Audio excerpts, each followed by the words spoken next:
आज हम इतिहास के एक बहुत ही विवादास्पद पन्ने की बात करने वाले हैं। हम बात करेंगे महात्मा गांधी के हत्यारे नाथूराम गोडसे के उस अदालती बयान की, जिसमें उसने अपने किए को सही ठहराने के लिए बहुत सी दलीलें दी थीं। तो सोचिए, ये बयान अपने आप में एक बहुत बड़ा सवाल खड़ा करता है, जो आज की हमारी चर्चा का केंद्र है। आखिर कैसे कोई व्यक्ति किसी के लिए इतनी गहरी प्रशंसा भी रख सकता है और फिर भी उसकी हत्या कर सकता है? इसी गुत्थी को आज हम सुलझाने की कोशिश करेंगे। तो इस पूरी जटिल कहानी को समझने के लिए हम इसे 5 हिस्सों में देखेंगे। पहले हम गोडसे के घोषणा पत्र पर नजर डालेंगे, फिर महात्मा के खिलाफ उसके आरोपों को जानेंगे, सत्याग्रह के विचार को समझेंगे, विभाजन से जुड़ी उसकी आखिरी शिकायत क्या थी ये देखेंगे, और आखिर में इस टकराव से पैदा हुई विरासत का विश्लेषण करेंगे। तो चलिए, सबसे पहले बात करते हैं उस दस्तावेज की जो इस पूरे मामले के केंद्र में है। ये वो दस्तावेज है जिसे गोडसे ने खुद अपने मुकदमे के दौरान लिखा था, जिसका टाइटल था मैंने गांधी को क्यों मारा। और जानते हैं सबसे हैरान करने वाली बात क्या है? गॉडसे अपने बयान की शुरुआत गांधी की बुराई से नहीं करता, बल्कि वो गांधी और सावरकर दोनों को नए भारत का निर्माता मानता है। इससे ये तो साफ हो जाता है कि ये मामला इतना सीधा नहीं है जितना लगता है। लेकिन इस सम्मान के ठीक बाद गोडसे का पूरा नजरिया बदल जाता है और वो गांधी के नेतृत्व और उनके पूरे दर्शन पर एक के बाद एक गंभीर आरोप लगाने लगता है। तो गोडसे के जो मुख्य आरोप थे वो इन 5 बातों पर टिके थे। कांग्रेस पर पूरा कंट्रोल रखना, अहिंसा का ऐसा दर्शन जो प्रैक्टिकल नहीं था, राष्ट्रीय आंदोलनों को अपनी मर्जी से शुरू करना और बंद कर देना, हिंदी की जगह हिंदुस्तानी को बढ़ावा देना और विभाजन के समय मुसलमानों का पक्ष लेना।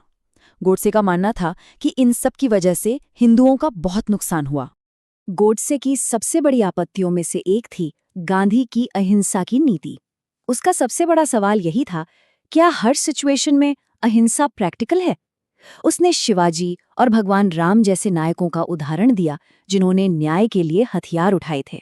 उसका तर्क था कि गांधी की अहिंसा की नीति हिंदुओं को कमजोर कर रही है। तो ठीक है, हमने गोडसे के आरोप तो सुन लिए, पर अब सवाल ये उठता है कि इन दावों में दम कितना है। आइए अब गांधी के अपने शब्दों और उनके कामों की रोशनी में इन आरोपों को परखते हैं। गोडसे का दावा था कि सत्याग्रह क्या है ये किसी को ठीक से पता ही नहीं था, लेकिन अगर हम गांधी के लेखों को देखें तो उन्होंने सत्याग्रह को बहुत साफ साफ समझाया है। ये सिर्फ कोई राजनीतिक आंदोलन नहीं था, बल्कि सत्य, आत्मनिर्भरता और अपने उद्देश्य के लिए कष्ट सहने का एक गहरा दर्शन था। हाँ, लेकिन इस मामले में गोडसे की बात पूरी तरह से गलत भी नहीं कही जा सकती। गांधी के आदर्श काफी ऊंचे और जटिल थे। हो सकता है कि एक आम किसान, छात्र या मजदूर के लिए इसके गहरे मतलब को समझ पाना वाकई मुश्किल रहा हो। शायद यहाँ एक असामंजस्य तो था। और अब देखिए, कहानी में एक और बड़ा ट्विस्ट आता है। गोडसे ने गांधी पर आरोप लगाया कि उनकी अहिंसा अव्यावहारिक थी, लेकिन गांधी के अपने शब्द ही इस आरोप को एक अलग रंग दे देते हैं। उन्होंने खुद कहा था, जहां कायरता और हिंसा के बीच चुनाव करना हो, मैं हिंसा की सलाह दूंगा। ये बात गांधी की छवि को एक शुद्ध शांतिवादी से कहीं ज्यादा जटिल बना देती है। और ये सिर्फ बातें नहीं थीं, उनके काम भी ये दिखाते हैं। चाहे वो बोअर युद्ध में ब्रिटिशों का साथ देना हो या 1942 में करो या मरो का नारा, जब उन्होंने कहा कि उनकी गिरफ्तारी के बाद चुपचाप बैठे नहीं रहना है।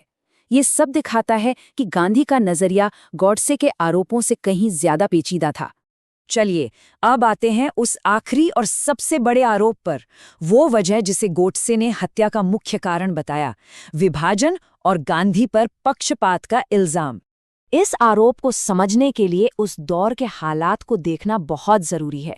ये टाइमलाइन हमें दिखाती है कि 1942 के भारत छोड़ो आंदोलन से लेकर 1947 में विभाजन और फिर जनवरी 1948 में गांधी की हत्या तक देश का माहौल कितना ज्यादा तनावपूर्ण और उथल-पुथल भरा था। गोडसे का आरोप था कि गांधी ने हिंदुओं को उनके हाल पर छोड़ दिया, लेकिन जो असलियत है, जो ऐतिहासिक रिकॉर्ड्स हैं, वो कुछ और ही कहानी कहते हैं। जब पूरा देश 15 अगस्त को आज़ादी का जश्न मना रहा था, गांधी कहाँ थे? वो इस असली तस्वीर में दिख रहे हैं, बंगाल के नोआखरी के उन गांवों में जहां भयानक दंगे हो रहे थे, और वो वहां हिंदुओं को बचाने की कोशिश कर रहे थे। और ये जो शब्द है आपने हमें भेड़ियों के हवाले कर दिया, ये गांधी की अपनी बेबसी को दिखाते हैं। मतलब एक तरफ गोडसे उन पर हिंदुओं के खिलाफ होने का आरोप लगा रहा था, तो वहीं दूसरी तरफ कई लोग उन्हें एक ऐसे लाचार नेता की तरह देख रहे थे जो उस विभाजन को रोक ही नहीं पाए जिसके बारे में उन्होंने कहा था कि ये उनकी लाश पर होगा। तो एक तरफ ये विचारधाराओं की लड़ाई थी, दूसरी तरफ देश का दर्द, और इन सब का अंत हुआ जनवरी 1948 की एक शाम को। 30 जनवरी 1948 शाम के 5:17, जगह थी नई दिल्ली का बिरला हाउस। गांधी अपनी शाम की प्रार्थना के लिए जा रहे थे जब नाथूराम गोडसे उनके सामने आया, झुका और फिर 3 गोलियां चला दी। तो आखिर में हम इस पूरी कहानी से क्या समझें? हमारे सामने भारत के लिए 2 बिल्कुल अलग अलग नजरिए रह जाते हैं। एक तरफ गांधी का भारत था, अहिंसा और सबको साथ लेकर चलने वाला, और दूसरी तरफ गोडसे की एक अलग उग्र देशभक्ति। और यहीं पर आकर ये कहानी हम एक बहुत बड़े सवाल के साथ छोड़ जाती है कि इतिहास ऐसी किसी कार्रवाई को किस नज़र से देखता है जो एक अलग तरह की देशभक्ति से पैदा हुई हो। ये एक ऐसा सवाल है जिसका जवाब शायद आज भी ढूंढा जा रहा है।